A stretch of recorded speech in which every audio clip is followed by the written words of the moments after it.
Entre las actividades de la jornada para recordar los trágicos hechos de la noche del 26 de septiembre de 2014, la Cámara de Diputados inició su sesión ordinaria permitiendo el uso de la palabra a los padres de los 43 jóvenes desaparecidos en Ayotzinapa, Guerrero.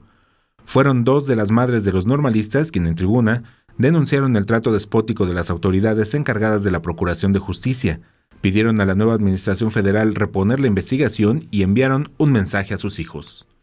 La transformación que pretende este gobierno pasa por esclarecer las graves violaciones ocurridas en el caso Iguala y demostrar las estructuras y redes de organizaciones criminales que permanecen intactas en Guerrero.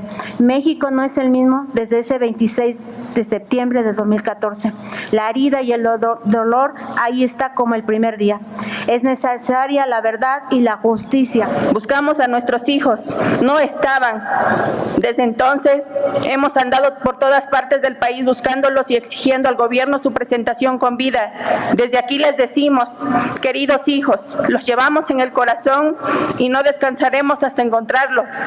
Así tengamos que dar la vida. A la misma hora, en el Congreso local, los diferentes grupos parlamentarios presentaron un posicionamiento respecto al 5º aniversario de la desaparición de los 43 estudiantes de Ayotzinapa. En el salón de plenos estuvieron como invitados 4 de los padres de los normalistas, quienes escucharon las palabras de los legisladores, aunque no emitieron ningún mensaje en la tribuna. Los diputados locales dijeron que es necesario actuar de manera inmediata para esclarecer los hechos y reconocieron los fallos en la investigación. Las madres y padres de los 43 no pueden renunciar a la movilización. Si el movimiento de Ayotzinapa empezó a decir, hay que tumbar al régimen que desapareció a los 43.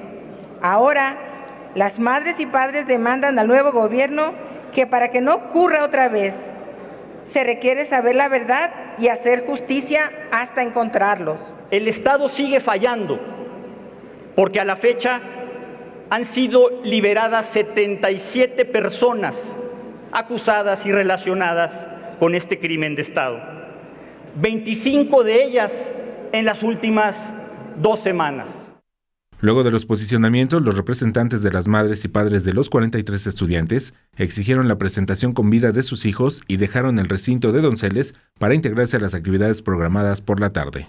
Imágenes, Javier Martínez. Información y voz, Alberto Álvarez Santana. 21 Noticias.